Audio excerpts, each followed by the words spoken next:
Hey, it is 5 p.m. on a Friday. This is my first coffee of the day.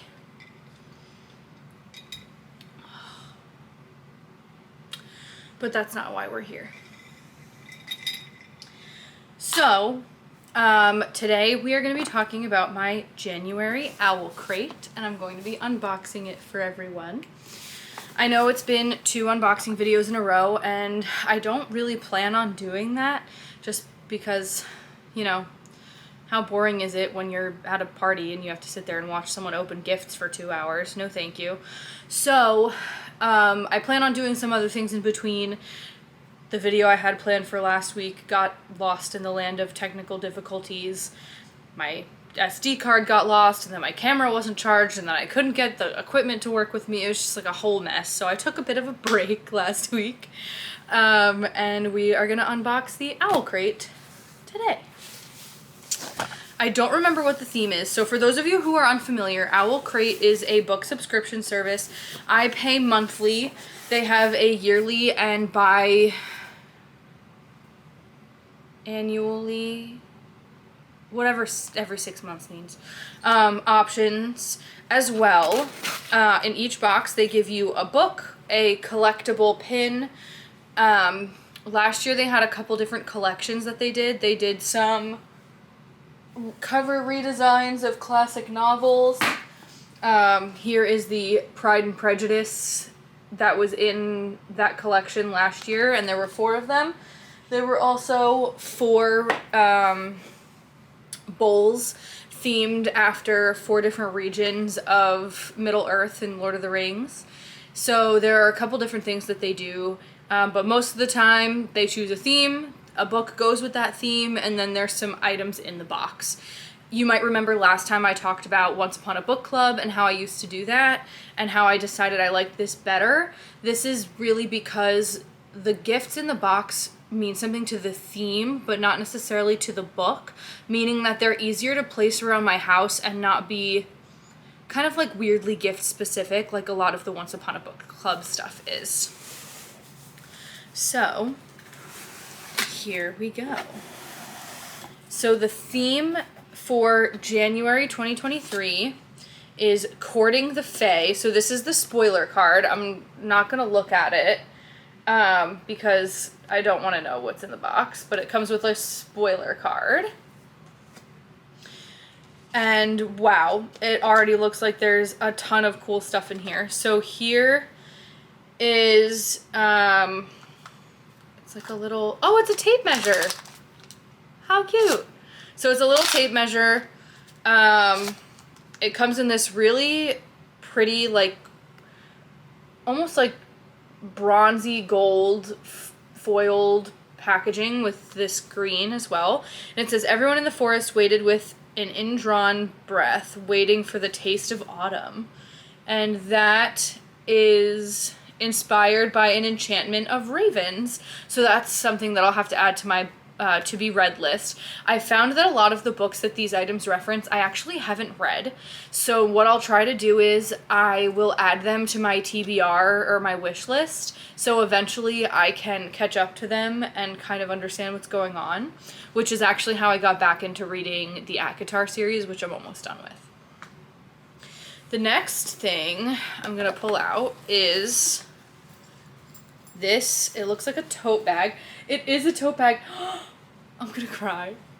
It says, based on the Folk of the Air series by Holly Black, designed with love by Paperback Bones, and it says the Cruel Prince Bookshop souvenir tote, and it says Duarte and Greenbrier booksellers, finest selection in the fairy realm, Isle of Innsmere, Elfheim, new and secondhand, antiquarian fae fiction, rare mortal literature, and more. And it has The Cruel Prince, which is the first book in the Folk of Air series.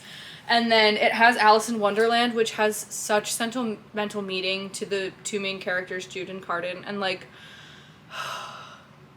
I tell everybody who's looking to get back into reading to read this series if they are interested in fantasy, because it is so fast-paced. The world building is incredible.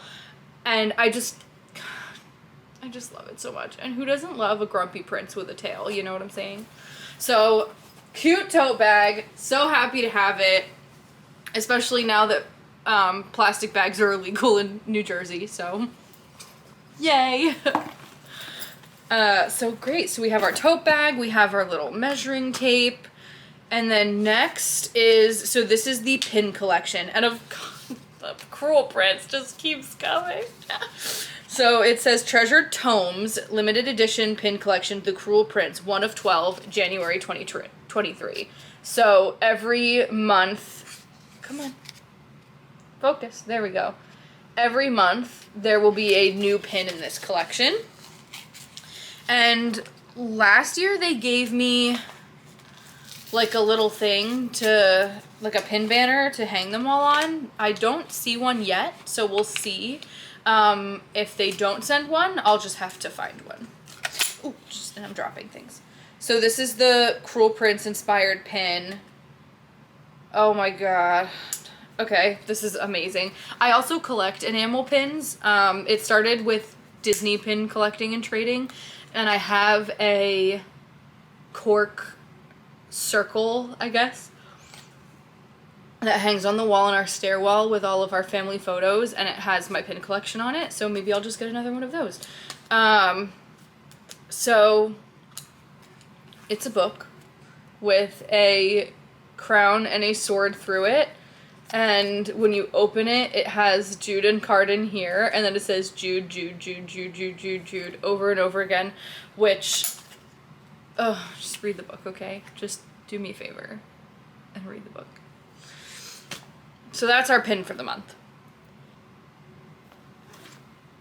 Next, we have a box.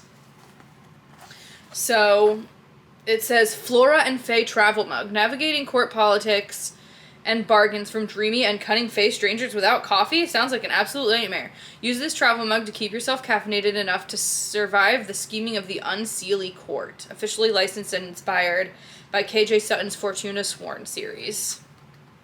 I'm really excited about all of the reading recommendations that are coming to me through this box, because fantasy is the genre that I just keep coming back to. Like, whenever I go through my phases of, like, only wanting to read young adults and only wanting to read romance and being into, like, horror for a little bit and things like that, fantasy is always the genre that I think has captured my heart. So here's the travel mug. It's like a little coffee cup. It has this cute raspberry print on it, and it's like porcelain, and it has like a silicone top and a silicone grip as well,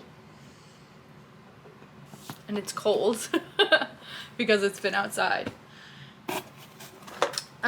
Next we have a Court of Dreams. Wow, I manifested the crap out of that. A Court of Dreams display board. This display board is bright enough to rival the City of Starlight. The first acrylic board features gorgeous artwork that'll transport you right to the depths of Prithian. We've left the second board blank for you to channel your inner Feyre and create your own masterpiece, or use it to jot down notes or your TBR list. So this is based on the ACOTAR series.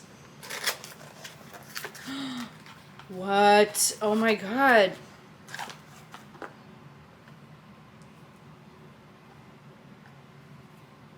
Wow.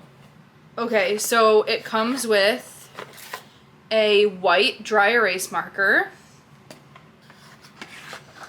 and a base. Stuck. And a base that plugs in. And the base has like this cute little mushroom print that's all over this month's box. And it has these little acrylic things that you slide in there. This one is already drawn on. It says Death Incarnate, Night Triumphant, which is a phrase that Feyre actually uses to describe her and Rysand. So you can't really see it very well with all the light behind it, but it's got the Valaris Mountains and some fun little woodland things. And then they also sent a blank one so that you can draw whatever you want, and then you stick it in here, you plug it in, you press the button, and it'll light up. So that's pretty dang cool. That is the last gift in the box. The last item in this month's box oh, there's some secret things, is The Buried and the Bound by Rochelle Hassan, probably Hassan. So OwlCrate books are very special. They each have an exclusive dust jacket, foil printing on the cover. They also have like exclusive cover designs that are usually some kind of alternate color scheme or design to the original. Most of them are signed. Actually, all of them might be signed. And sometimes they have some cool stuff like some foiling on the edges or sprayed edges or things like that. So this says The Buried and the Bound. And then on the back it says, "Come back to the forest." Crack that spine. As the only hedge witch in Blackthorn, Massachusetts, an uncommonly magical place, Aziza El Amin has bargained with wood nymphs, rescued palm-sized fairies from house cats, and banished flesh-eating shadows from the local park. But when a dark entity awakens in the forest outside of town, eroding the boundary between the human world and fairyland, run-of-the-mill fae mischief turns into outright aggression, and the danger to herself and others becomes too great for Aziza to handle alone. Leo Merritt is no stranger to magical catastrophes. He's in love with someone he doesn't remember, thanks to a curse that kicked in on his 16th birthday and ripped away the memories of his true love. A miserable year has passed since then. Desperate for answers, he makes a pact with Aziza. He'll provide much-needed backup on her nightly patrols, and in exchange, she'll help him break his curse. But when the creature in the woods sets its sights on them, their survival depends on the aid of a mysterious young necromancer they're not certain they can trust. They'll have to work together to eradicate the new threat and take back their hometown, even as it forces them to uncover long-buried secrets and make some devastating sacrifices. And then, ooh, this is pretty. It's like soft. It says, "You were all the magic I ever needed" on the front, and it has this green and gold foiling. Green and gold and green and silver are like my two favorite color combinations, so this is really exciting. And on the back, it says, "This book is the property of the Bridget Bishop Memorial Library. Please return to 459 Fox Hollow Lane, Blackthorn, Massachusetts." And that's what the back cover looks like. They also have the exclusive dust jacket, which is also reversible. They all have this like beautiful artwork on the inside.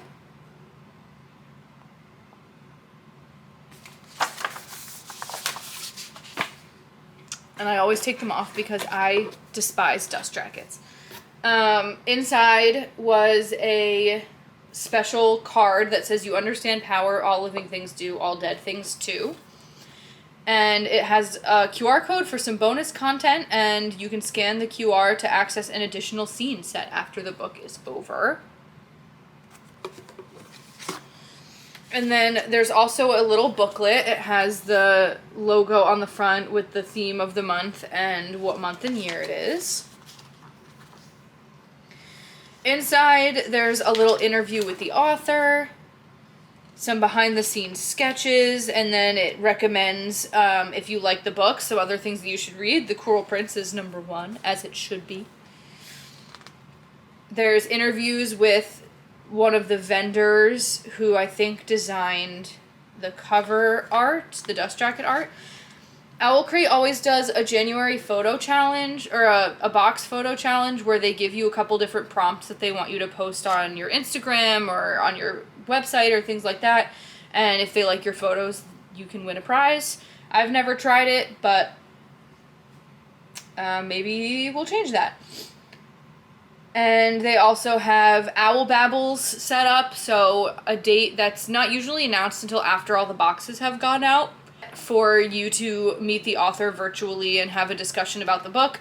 And they let it happen after the boxes all go out so that everyone can read the book and then ask the author questions. They have a little Spotify playlist called Let the Forest Take You. I usually stick these in the covers of the books because I almost never get to these right away. So I'll stick these in the cover of the book so I have access to the playlist so I can try to listen to it while I read if it's not too distracting. And then they also have some fun new releases that are coming out this month that they're shouting out. So in here they're mentioning Song of Silver Flame Like Night, The Stolen Heir, which I have to go pick up from the library because at 3 o'clock this morning I got an email that my hold is ready for pickup. So I can't wait to read it. That's the, I guess technically it's the fourth full-length novel in the Folk of Air series. Of Nightmares by Rebecca Schaeffer on Sealy, and Hellbent by Leigh Bardugo, which is the second book in the Ninth House. I believe it's only going to be a duology. So we'll stick that in the book so I don't forget. And then they have another card that's like a little baby spoiler card for next month. And it says, OwlCrate February theme, Magic and Mischief. The February box will include a cozy blanket designed by Forensics and Flowers. And it has a little picture of one of the gifts that they gave last year, which was a Moulin Rouge themed mouse pad. And I love me some Moulin Rouge, so that was really awesome. And I can't wait to see what's in here. I'm hoping that maybe there's some Caraval involved. I read the first one of that series, but I didn't finish. So that would be a great motivator. I'm going to add all of these books to my TBR list in my journal. And I believe that's all. So if you guys have anything that you'd like to see in these videos other than me talking about books and showing you all of the pointless book things I have, let me know in the comments. And thanks so much for watching. See you on the next page.